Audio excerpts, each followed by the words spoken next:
Hello. Hello जैकी, यहाँ कैसे आना हुआ? तुमसे कुछ बात करना था। बोलो, क्या बात करना है? तुझे फिर बोल रहा हूँ, मेरे रास्ते से हट जा। सुनो, मैं तुम्हारे रास्ते में नहीं आ रहा हूँ। जो नसीब में है वही मिलेगा। तुम्हारे नसीब में नहीं है, इसलिए तुम्हारा बिजनेस नहीं चल रहा। मैं तुझे नहीं छोड़ूंगा अगर अब टांग अढ़ाई तो। मैं पूर्ण परमात्मा कबीर जी की भक्ति करता हूँ, वो मेरे साथ है। जो परमात्मा की भक्ति करता है उसका कोई और क्या काल भी कुछ नहीं बिगाड़ सकता।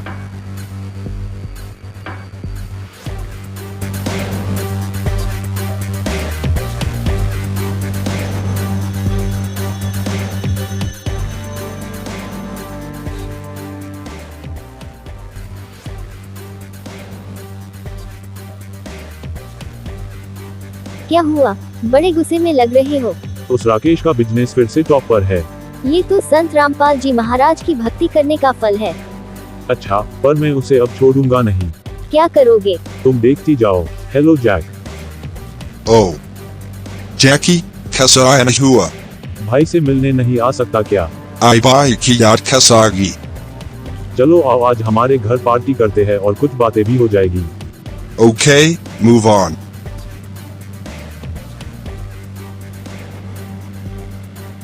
बोलो क्या बात है? उस राकेश का बिजनेस फिर से बढ़ रहा है। क्या? उसको रास्ते से हटाना पड़ेगा। Okay.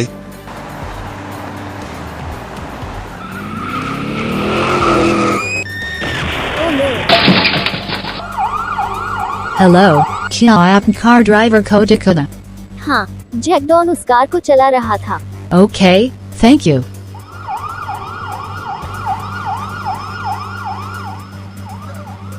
Yen Manahi Kara, Jackie Nakaruaya.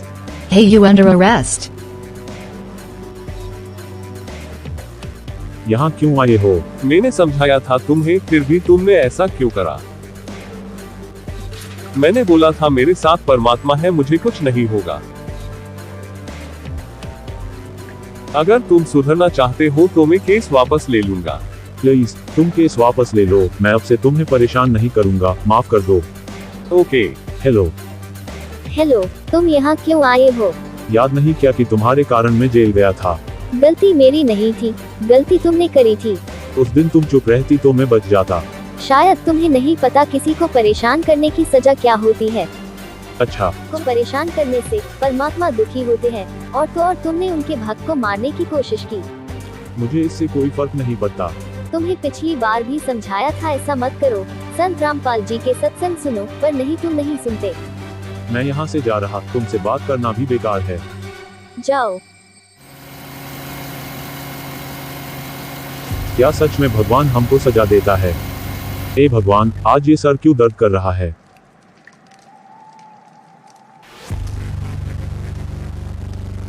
ये क्या भेजा इसने? मजदूर बने फिरते हैं। काल ने हमारे को कितना मूर्ख बना रखा है। किसी के पास थोड़ा सा पद मिल जाता है तो नीचे वालों को इतना दबा के रखता है, सब अपने कर्म फोड़ता सारा दिन, उनकी आत्मा दुखा दुखा के। चाहे कोई फैक्ट्री मालिक है, चाहे कोई IAS IPS अधिकारी है, या कोई डॉक्टर इंजीनियर जज है, ये नहीं देखते तुम कर क्या रहे हो, क्योंकि उनको ज्ञान नहीं है। किसी की आत्मा दुखावे, होय होय, उसका, ये परमात्मा के बच्चे हैं। आप कहते हैं जो तगड़ा व्यक्ति और निर्बल को सताता है उसकी आत्मा रोती है। आत्मा रोती है क्योंकि वो मुकाबला तो कर ही नहीं सकता किसी भी तरीके से। ताकतवर मीन जैसे कोई पद की ताकत है, पोस्ट की ताकत है, या वैसे अपने कोई घर कबीले में घने व्यक्ति हो जाए उनकी ताकत है, स्वयं बलशाली है। तो इस तरह का व्यक्ति गरीबों को सताता है, अपने से नीचे वालों को इतना तंग करता है कि जितना वो कर सकता है बिना ज्ञान के। तो यहाँ परमात्मा ने आके बताया है कि कबीर गरीब ना सताइए, जाकी मोटी हाय, और बिना श्वास की जीव से लो भस्म हो जाए।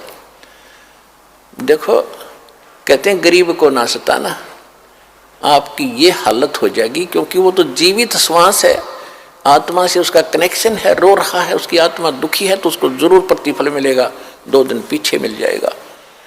उदाहरण दिया है कि जैसे पहले एक धौंकनी होती थी, पशु के चाम की बनाई जाती थी, और लोहार और सुनार लोग उसी का प्रयोग करते थे। उसमें ऐसे एक हैंडल सा लगा लेते थे, उसको पकड़ के ऐसे करते थे, आगे उसका एक छोटा सा सुराख होता था उस चमड़े में, और वहीं से वो हवा लेती थी और फिर ऐसे छोड़ते थे तो वो हवा फूंक मारती थी अग्नि में, ऐरण में, जहाँ पर लोहे को गर्म किया जाता था, पिघलाया जाता था। तो परमात्मा कहते हैं कि वो बिना जीव की श्वास यानी मरे हुए जीव पशु की खाल की श्वास ने लोह को भस्म कर दिया।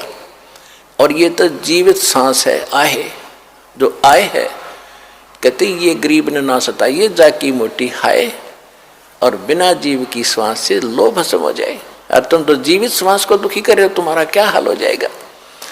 तो इस काल ने हमें न्यों भी पाप एक दूसरे के साथ अपने कर्म बिगाड़ने के लिए सिस्टम पूरा फिट कर रखा है कि इनकी बिरान माटी कर दूं, और फिर ये अपने वो एक दूसरे का किया कर्म यहाँ भोगते रहे और आजीवन दुख पाते रहे।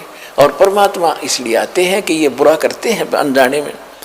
आज किसी की चोरी की, निंदा की, उसका अगले जन्म में फिर देना पड़ता है। कोई दामाद बनकर लेगा, बेटी भी लेगा, धन भी लेगा, और फिर मर जाएगा, और बेटी विधवा होगी, फिर उसके पालन पोषण में बच्चों के लागा रहेगा वो मूर्ख। तो ये तो यहाँ का की व्यवस्था है, इसको समझना पड़ेगा। और उसी को समझाने के लिए भगवान आए कि मेरे बच्चे देख कितने दुखी हो गए, इनको वहाँ कोई अभाव नहीं था, देख किसी अक्ल मारी गई इनकी।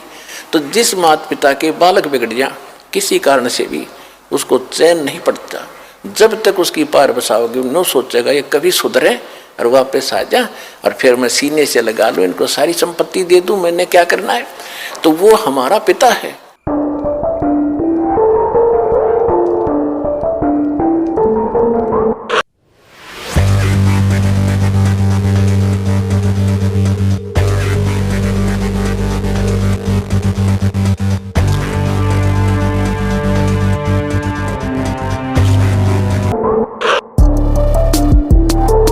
कर लो गुरु वकील, मुकदमा भारी है।